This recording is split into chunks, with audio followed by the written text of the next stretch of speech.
right. What's up, everybody? I am here today. I don't know what the heck I'm doing today. I have had this mini in my set for in my box for a very long time. I primed it a long time ago with this nice white primer, but it's just one of those things. Like I let it sit forever, so it kind of collected some dust. So I'm just going to take a few minutes and kind of clean this up and talk about what I'm going to be doing today. Mostly, am I shaking my camera? I think I am. Mostly, I'm just going to be kind of trying to clean up this this dirt and decide on some colors. What this looks either like a gibbering mouther or gibbering mouther, depending on how you want to pronounce it, or a Otyugh. I think it's an Otyugh with the 3 tentacles and the 3 legs. Yeah, that's an Otyugh. That's what they are. So, for those of you that not familiar with D&D Monster lore, an Otyugh is a, let's just call him a trash demon, or a trash monster. They will hang out in sewers and bogs and anywhere where there's a lot of decaying matter. I think one of the most iconic ways to represent this is to have your players fall in a kind of like a Star Wars moment where they all fall into the trash compactor and there's that thing swimming around with them. Well, this is your D&D equivalent of it. 3 legs, 3 tentacles, carries disease, so if it bites you or smacks you around with those tentacles, or pulls you under the filth, so to speak, you wind up contracting all kinds of diseases, poison, those kind of things. So it's a thing that low-level adventurers have to watch out for this thing, especially if your DM is feeling particularly cruel. But that also gives us a point of reference for our colors. All right. So obviously browns, blacks. We're looking really dark. Just some really dark coloration stuff that stuff that we've seen before. If you guys were here for Capesk, I was painting this guy not too long ago. So I went with a lot of really dark colors for him.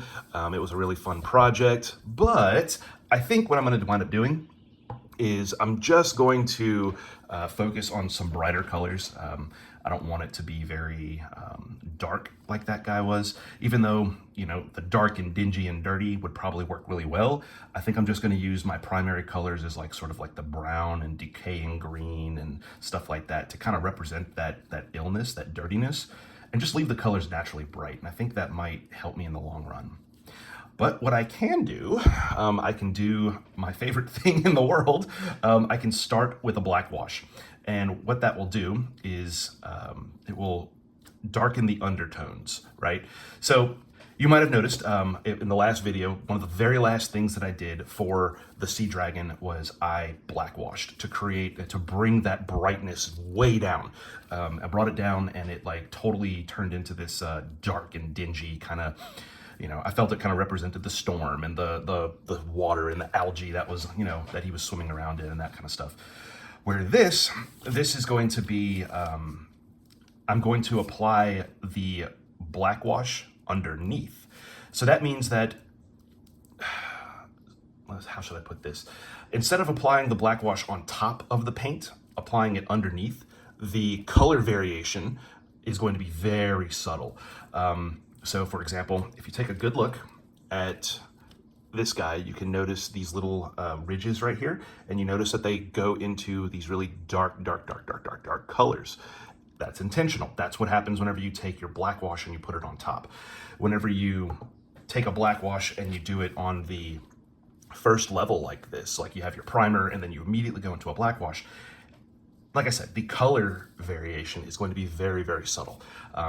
And depending on how much paint you add to the model, if I slather it in paint, it won't make much of a difference at all. But if I'm pretty gentle and I'm planning on going through several applications, which I kind of am, you're going to wind up with degrees of shading in these low-lying areas, and you can see there's all kinds of splitting in its flesh and all these little lines right here. So I think that by all these wrinkles and all these little nodules and everything, it's going to be fantastic getting an actual black wash on the underside just to kind of create that variation. So I think I'm going to start with that here now. And of course I dropped the piece. So that's, you know, par for the course around here. I always drop my minis. So anyway, let's go ahead and get started, huh? All right, we rolling? Yeah, we're rolling. All right, so for those of you that have been through this with me before, you know how black washing works. I'm gonna probably do 2 drops of black paint to 10 drops of water just to make sure that I'm, just to make sure that I'm thinned out and that I've got enough paint to fall into all of those cracks. Maybe 12 drops of water. Really kind of depends on how heavy I go in with this. So get a couple of drops of solid black in there. 1 drop, 2 drops.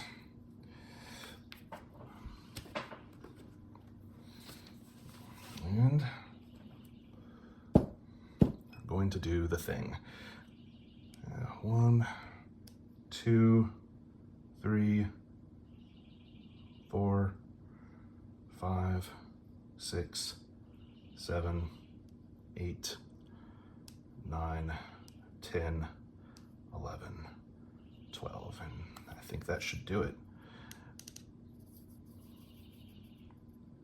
Yeah, I think we're gonna go good. Let's give it a test. Yep, let's give it a test here. Yeah, you can see it running. We're running really good. Okay, without further ado, let's jump into this thing, huh? Let's make a mess.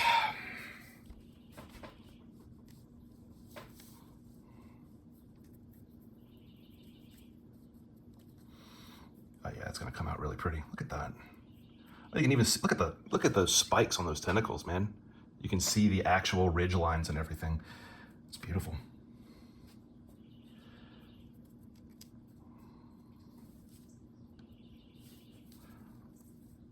Might as well get the inside of the mouth too. Those are notorious trouble spots for anybody and everybody. Oh. Anyway, so let's talk about what color I'm gonna go with. I honestly don't know. Like, this is a really pretty piece, right? Like, there's a lot going on here, so there's a lot of stuff that I can do to it, a lot of different colors. I could go with a traditional, like, say, brown, green, that kind of color. But maybe I could do like a red or something, like a, you know, just sort of like an off brown, like a reddish brown maybe. That might be kind of fun. And for those of you, really quickly, you'll notice that anytime I start with black washing, I know I didn't start the video this way or start black washing this way, but you want to try to start at the top and go down the piece, because the point of black washing is to have that paint run. And if you start at the bottom, you wind up with all these pooling that you see down here that you have to drag up top. And it kind of defeats the purpose, right? You have to actually be really careful with the direction and how you apply the paint. So, yep. So you start at the top and you let it drip down, and that helps coat the entire piece. Saves you on paint too. So if you have problems like I do where you run out of paint a lot, this will help stretch that paint supply over the long run. It's not anything that you see like immediate results of, but it is something that you do see over the long term. All right, get that all covered in there. Get that, yeah, let's get that covered there. See a lot of pieces back here and on the underside that I did not get. We're gonna color those. I think we're good. Oh, wait. There's more. Look at those toesies down here. Let's get those toesies nice and dark. Oh, multi-legged pieces like this always make blind spots for us. We never know what we're going to be looking for and where it's going to show up. All right, I think we're good. Unfortunately, when you're doing when you're doing a black wash like this and you're letting the paint run, that means that your piece winds up incredibly damp, and you need to let this dry. You cannot apply any other paint to this piece until all of this is done drying. And it looks so pretty now. Like I really like the dark layers and everything that we got going on here. So I don't know, I'm looking forward to where this goes. And I'm kind of curious to see what happens. I think it's gonna be a good piece. I think it's gonna be really fun. Anywho. All right, I'll come back in, I don't know, an hour, probably, whenever this is finished drying. You guys hang out till then. Well, no, you're not going to hang out. The video is going to keep going, but I'm going to go hang out for a while. So, yeah, I'll talk to y'all in a bit. All right, ladies and gents, let's talk about what happened. As you can see, we've got some interesting lines appearing around some of these lower extremities. We've got some really cool coloration all up in these little lines here, which is fantastic. Occasionally we got some spots where the black actually flowed into these little cracks, but as you see near the top, we actually wind up with darkened upper surfaces and lighter cracks, which means one thing: I put too much water in the dark, which means that these high points like this, all the dark flowed and just ran, and literally ran all the way down the piece. These little spikes where they're kind of angled upwards, I think they just didn't have enough gravity to pull them downwards. So yeah, this piece kind of went sideways for me. But that's okay, because we're just gonna roll with what we got. It's not always that a piece is gonna look exactly the way you want it to, and we can be okay with that. We're just gonna make the best out of a situation that didn't quite go in our favor, and we'll just keep going. So, decisions, right? We have to figure out what color we're gonna go with. And I know browns and greens are really or these like sickly yellows are kind of like traditional for this, for Otyughs. So instead, I suggested maybe a red, maybe a flesh-colored-y kind of orange. And I know we kind of had some fun with our yellow and orange tentacles on our sea dragon. But I think we're just gonna go with let's just start with a really vibrant red, and if we need to undo it and paint over it and do something else, we will. I think let's just do that. Let's go vibrant red. We're gonna use that red that we used on the tongue of the dragon last time. All right, so this is a heraldic red, which should be fun. We got a nice little, what do they call this? A terrible brush to spread some paint around, and we're just gonna use that. And we're gonna put a little bit in there. Actually, let's go ahead and put all of my colors up here. That way you can see literally what I'm using. All right, and we're just going to apply liberally. And of course, the first thing I do is paint myself. All right, let's just rock and roll. Let's start at his butt. So we're just gonna paint and just spread that red around. My dog is closing doors behind him. I don't know why. I think he just gets a kick out of putting his nose where it doesn't belong, and we'll shut doors and we'll do all kinds of things that don't really make a whole heck of a lot of sense. Anyway, all right. So first things first, we're getting a bunch of really good, like we can see the darkness coming through in some of these painted areas. So that's gonna be fun. If I were to I'll wait for this to dry and add a second coat, it would be less dark. But I'm not trying to do that. I am just trying to get the paint on a first pass and just get it to cover the piece itself. And from there, we can decide what we want to do, whether we paint the details or whether we decide to do something else entirely. And I do like just using a regular paint, like something that's just in a bottle. I don't have to go mixing a bunch of colors. I don't have to try to make something out of nothing, as it were. But instead, I can just paint to my heart's content.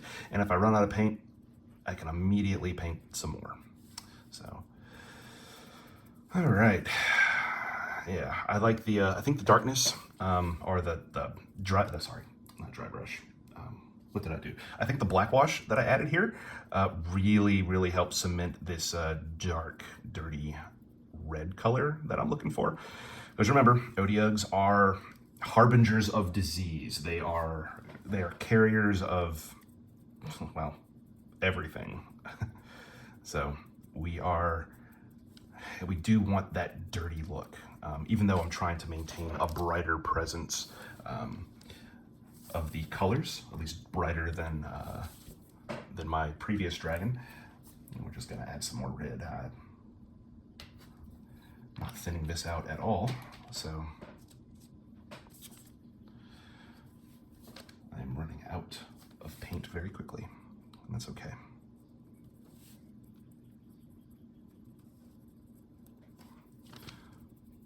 All right.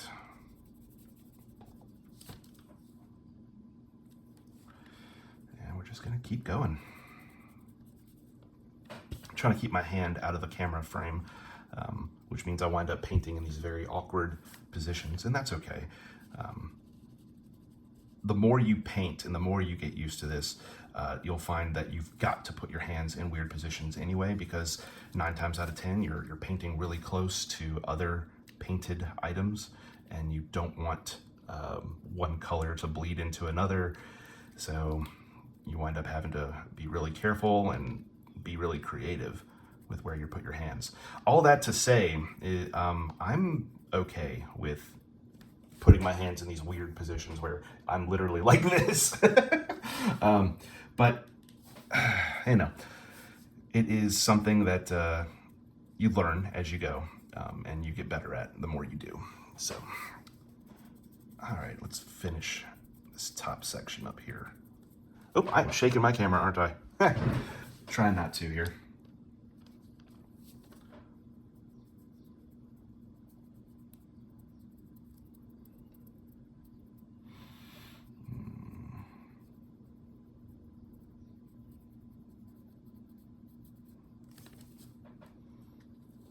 Yeah, he's looking pretty good. Kind of looking something like, for those of you that are into Warhammer, kind of looks vaguely like something out of Corn. So some monster with his coloration. His Corn is all that really deep red, dirty red. Looks like blood, right? So that's kind of what I'm seeing here. I'm gonna move this really quickly because I need to be able to shake my table and not my camera. All right, let's keep going.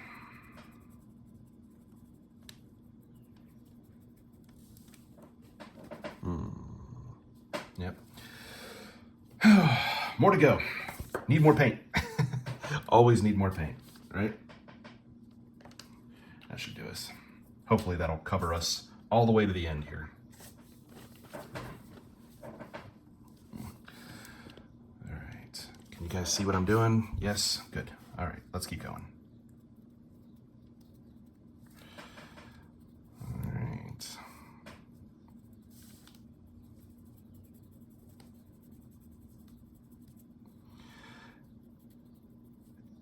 And like I said, every time I go to do a first pass on a piece, that I'm just looking to lay down paint and looking to lay down a lot of paint, I get the cruddiest brush that I have, something like this that just looks terrible. It's not special in any way, shape, and form. The only thing that's special about this brush is that it's the oldest one that I have. So you make sure that you can spread paint quickly, and a lot of it, and just make a mess if you need to.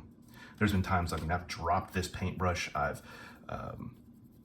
wound up with it, you know, on the floor. Oh shoot. I know I've rolled it in dirt and mud before. That was fun. What else? I know that,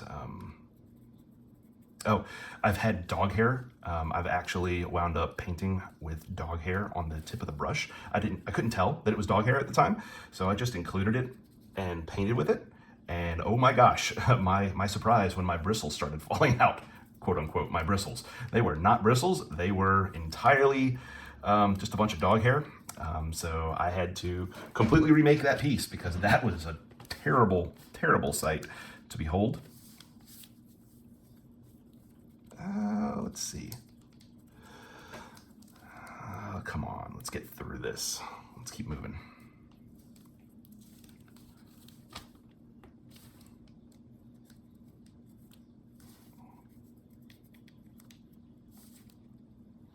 I think we're almost done. We just got that one last leg here and we should be finished. I'll probably find other spots where I'm not finished later on, but until then, we'll consider it good to go.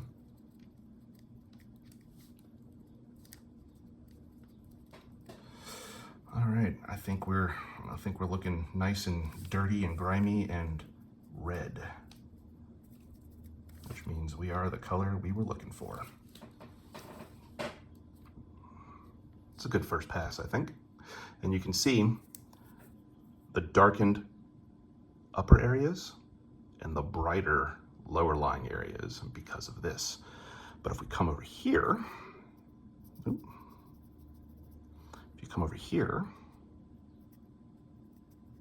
you can actually see the darkened low-lying areas due to the dry brushing or the black washing. I'll probably do some dry brush later on to this piece to bring out some of those highlights, or what should be highlights. But until then, we've got more decisions to make, don't we? All right, so I think we're almost done drying. I see a few more spots where I could have painted. Look at that, I missed that entirely. Just right there. I don't know. I'm sure that as we go forward, it'll get covered up here pretty quickly. But yeah, I think we're looking good. So interesting things about Otyughs is that they have a ton of eyes. So I know that pretty soon here I'm gonna have to make some decisions for coloration of the eyes, and I think I'm just gonna go with a solid black. You see they have eyes all down their tentacles and all over their body. They have eyes aside from one on the side of their head. Traditionally they are mismatched creatures. They always kind of fall into this sort of beast or aberration type classification in Dungeons and Dragons. So they're kind of otherworldly. They're something that's not a standard. I think 4th edition classified them as a beast at one point, but it's hardly a good description of them. So just for funsies, I found a few pictures of them, and I'm just going to scroll through them really quickly. Let's get over my ring light here. All right, so this is a depiction that we have of one. You notice it's just a lot of browns. This is one that sort of emphasizes those greens that I was talking about. And there's another one, once again, 3 legs, 3 tentacles. This is an old 2nd edition picture of it, which I'm a fan of the 2nd edition stuff. It's just me, but So what we're going to do, I think what we're going to do is going forward on this piece, we're going to go with something in the brown category. And I don't know what I want to do. I've got a tanned skin kind of color. That's a very, interesting coloration of brown that we could go with. I think it would go well with that red. But then again, we also have sort of like an oiled leather, which is really close to the tan skin that we could go with. Or we could go with a really deep brown like this for sort of like a mahogany sort of color. And I don't know, I think I want to go with that lighter color on top. That way I've got the dark color in those veins and in those cracks all over the place. And I'm just gonna dry brush with this brown, and we're just gonna see what happens. And I think I'm just gonna use one of the light ones. Oiled leather's a little bit hard to get into right now. I haven't broken the seal, so I'm probably gonna leave it alone. But I think I'm just gonna dry brush with this brown on top, and just to see what happens. Yeah, let's go for it. Let's see, let's just do the thing, right? Here we go.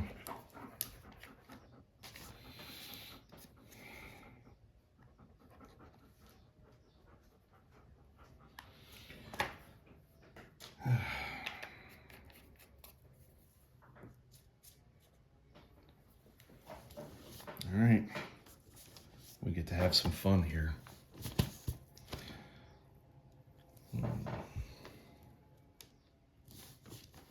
So for this, we're just gonna get rid of a bunch of it.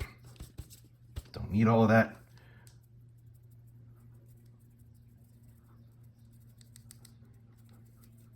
How do we feel about that? Let's keep going. Let's see. I don't know how I feel about it. Might get 90% done with this and then realize, you know what, this is garbage. Let's not do this. Have to go a different direction. So.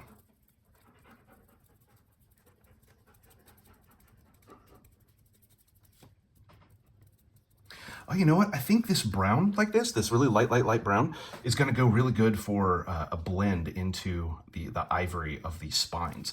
I think that would look really good. So maybe even if I don't like the color that I'm getting out of this, it could be that the coloration of the spines gives me a reason to keep this weird brown over everything.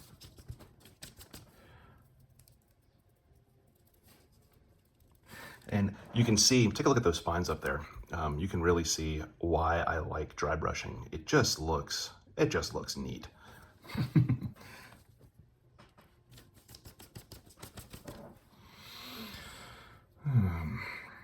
This feels a little dull.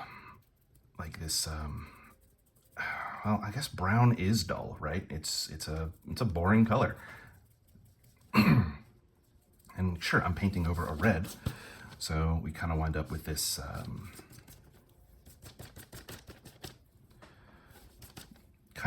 a darker brown than perhaps I was expecting, but those red undertones like that are really cool.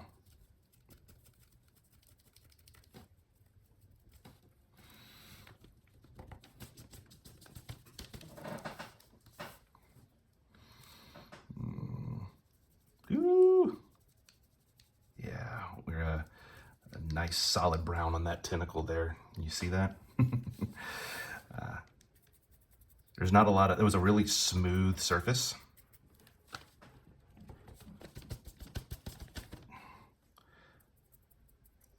was a really smooth surface, so it didn't have anything to absorb that red. Oh, look, am I bleeding? Oh, I still got some wet paint down here. I didn't realize that. Okay, well, we'll have to hold off on this bottom section down here. We're still wet. I didn't realize that. All right, and really? A fly. Like, of all things, a fly. I guess it is what it is.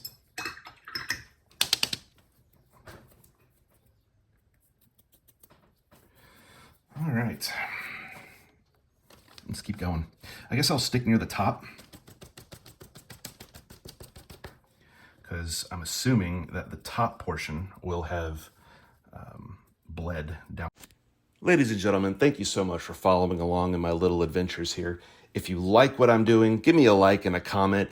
If you really like what I'm doing, go ahead and hit the subscribe button and hit that little bell for notifications. All of that really helps with the algorithm and, keeps you informed of whenever I'm coming up with new material for you. So, y'all have a good one.